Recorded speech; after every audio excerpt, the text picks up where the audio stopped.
안녕하세요. 네, 저는 소방아카데미에서 소방관계법규를 맡고 있는 임현입니다. 자, 소방관계법규 이론 강의를 시작하도록 하겠습니다.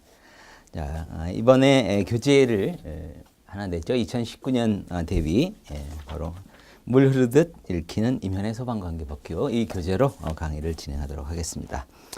자, 먼저 소방이라고 하는 거는 우리가 보통 화재가 발생했을 때 화재를 진압하는 거 이게 이제 가장 기본적인 사항이죠. 그걸 많이 알고 계신데 실제 소방에 관해서는 좀 더 포괄적이죠. 불이 났다면 화재를 진압하는 건 물론이고 거기에 인명을 구조 구급도 하고 또 각종 재난이 발생했을 때 또 구조 구급을 또 하고 또 이제 화재가 발생하기 전에 화재를 미연에 방지하는 건 더 중요한 일이 되겠죠. 그래서 화재 예방에 관한 업무도 담당하고 있고 또 예를 들면 건물을 이제 건축을 한다 그러면 소방시설과 관련된 내용이 꼭 반드시 포함이 돼야 되겠고요. 그 소방시설은 또 어떻게 유지 관리할 것인지 또 건물을 건축하는 과정에서 소방과 관련된 부분에서 어떻게 설계하고 시공하고 또 감리를 하고 방염 처리는 어떻게 할 것인지 이런 것들도 다루고 있고요. 또 우리가 이제 사는 주변에는 또 아주 위험한 물건, 화재 발생의 우려가 높은 위험한 물건도 많이 있습니다. 그러면 위험물을 또 세분화해 가지고 어떻게 저장하고 취급하고 관리해야 될 것인지 이런 것들을 총체적으로 다루는 법이다. 이렇게 이야기할 수가 있겠고요. 그래서 제목 자체가 소방관계법규인데 이 소방관계법규라고 하는 거는 예전에는 소방법으로 운영이 됐었죠. 1958년도에 소방법이 제정이 돼서 수십 년 동안 운영이 되어 왔습니다. 그런데 이 소방 환경이 많이 변해 왔고 또 대규모의 화재가 많이 빈발하고 이런 문제가 많이 발생을 해서 기존의 소방법만 가지고는 좀 대응하기에 좀 부족하다라는 논의가 많이 있었고요. 그러다 2003년도에 대구 지하철 참사가 발생하면서 그 대구 지하철 참사를 계기로 해서 소방법을 세분화해 가지고 4대법으로 체계화 시켜서 지금까지 수차례 개정을 통해서 지금의 소방관계법규가 완성이 됐다. 이렇게 설명을 드릴 수가 있습니다. 그래서 소방기본법부터 화재 예방, 소방시설 설치 유지 안전관리에 관한 법률, 그리고 소방시설 공사업법, 위험물 안전관리법 이렇게 4대법으로 세분화해 가지고 운영이 되고 있습니다. 자, 이제 과목을 이제 한번 이야기를 해보면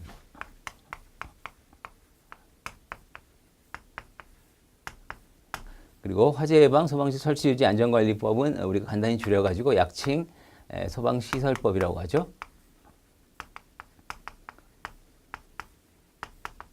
그 다음에 소방시설 공사업법.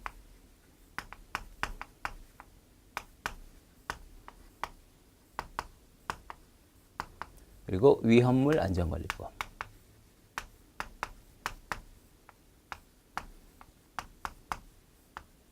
이렇게 4대법으로 구분해가지고 운영이 되고 있고요. 또 여기에 따라서는 각각 법에 시행령, 시행규칙이라고 하는 하위 법령이 있습니다. 시험 범위는 시행령, 시행규칙 모두 포함이 되고요. 특히나 시험에서 법률 위주로 출제가 되는 것이 아니라 시행령이라든지 시행규칙 이렇게 하위 법령에서 상당히 세부적인 사항들이 많이 출제가 되고 있기 때문에 그 부분들이 여러분들이 공부하실 때 조금 어렵게 느낄 수도 있습니다. 다만 그동안의 출제 경향을 분석을 해보면 주로 출제됐던 것 위주로 대부분 문제가 출제가 되고 간혹 한두 문제 정도는 좀 우리가 유심히 보기에 좀 어려웠던 부분 그런 부분에서 한두 문제가 출제되고 있기 때문에 소위 만점 방지용 문제라고 할 수가 있겠죠. 그런 문제는 간혹 어려운 문제가 나오지만 대부분의 문제는 그동안 주요하게 다루었던 것 위주로 출제가 되고 있기 때문에 여러분들 공부하실 때 그 부분을 좀 더 집중적으로 공부하시면서 또 암기할 건 또 암기도 하고 이렇게 해서 많은 반복을 하게 된다면 고득점 하는 데는 어려움이 없는 과목의 하나다. 이렇게 이제 말씀을 좀 드릴 수가 있겠고요. 자, 시험이 또 여러 가지 시험이 있죠. 공채 시험도 있고 또 학과 특채도 있고 승진 시험도 있고 그 중에 대표적으로 공채 시험에서는 이 네 가지 법을 다 다뤄야 하고요. 그 다음에 학과 특채 같은 경우에는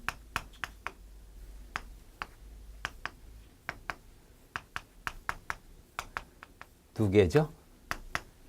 앞에 있는 두 가지 소방 기본법하고 소방 시설법 이 두 가지 이렇게 해서 시험 범위로 구성되어 있습니다.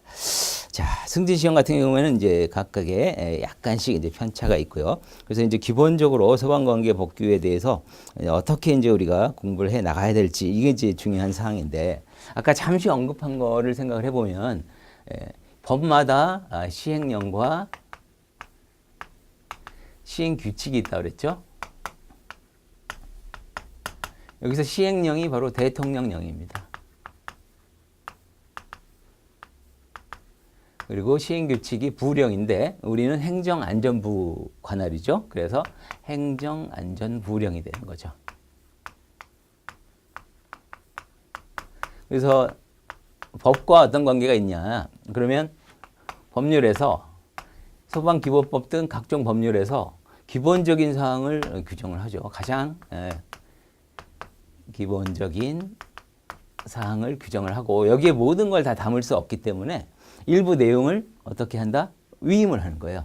이런 경우에는 대통령령으로 정한다. 자세한 사항. 그러면 소방기본법 시행령이라는 이름으로 해서 세부 내용을 또 규정을 하고 또 이런 경우에는 행정안전부령으로 정한다라고 한다면 바로 소방기본법 시행규칙 이런 이름으로 또 세부 내용이 규정이 되고 있고요. 또 시행령에서 또 세부적인 사항은 시행규칙으로 위임할 수도 있습니다. 이런 식으로 해서 우리 법 체계가 구성이 되고 있는 거고요. 소방기본법뿐만 아니라 소방시설법이라든지 공사법, 위험물 안전관리법 모두 이런 체제로 운영이 되고 있죠. 자, 그럼 법 얘기가 나왔으니까 법의 기본 체제를 좀 간단히 이야기를 하면 좋을 것 같아요. 우리나라의 가장 기본이 되는 법은 뭐라고 할까요? 그게 바로 헌법이고 그 다음에 법률이 있고 그 다음에 뭐 대통령령, 부령 이런 것들이 있죠.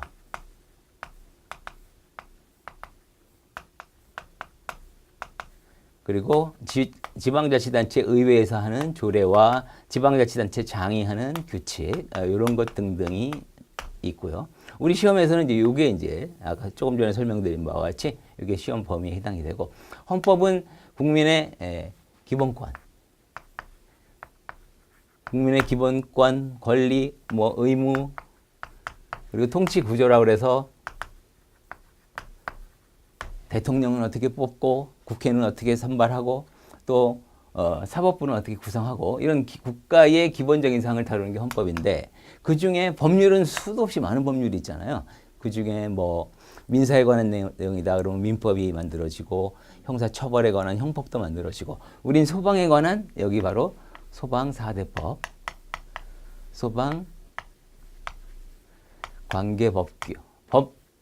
관계법이라고 할 수 있겠죠. 4대 법이 만들어지고 거기에 따라서 아까 말씀드린 바와 같이 위임에 의해서 대통령령 부령을 통해서 소방기본법 시행령, 시행규칙 이런 것들이 운영이 되고요. 또 때로는 지방자치단체에서 할 필요가 있는 경우가 있어요.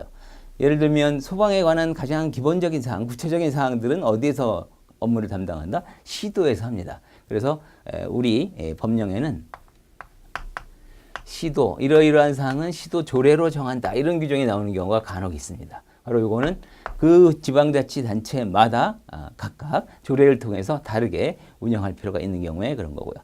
규칙 같은 경우에는 이제 지방자치단체 장인데 우리 법령에서는 요거는 언급하는 바가 없으니까 이건 문제될 게 없고요. 그래서 여러분들이 요거를 이제 철저히 공부를 하시는 게 중요하다.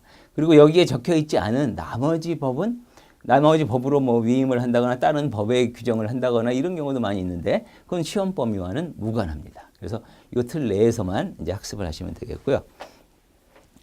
자, 이제 주요 내용을 뭐 간단히 본다면 여기서부터 한번 살펴볼까요? 소방기본법 같은 경우에는 소방조직이라든지 조직을 구성을 하고 또 소방을 위해서는 뭐가 필요하죠? 소방을 위해서는 또 뭐 소방대라든지 인력이라든지 소방을 위한 소방차라든지 뭐 각종 장비 또는 소방용수 이런 것들을 다루고 있고요. 그다음에 이제 소방활동 화재가 발생을 하면 진압하기 위해서 자동차가 출동을 하고 소방차가 출동을 하고 가서 화재 진압을 하고 구조 구급을 하는 과정에서 필요한 소방 활동과 또는 소방구역 설정이라든지 또는 소방활동 종사명령, 각종 강제 처분 이런 것들을 다루고 있는 게 소방기본법이라고 할 수가 있고요. 말하자면 소방에 관한 가장 기본적인 법을 다루는 것이다.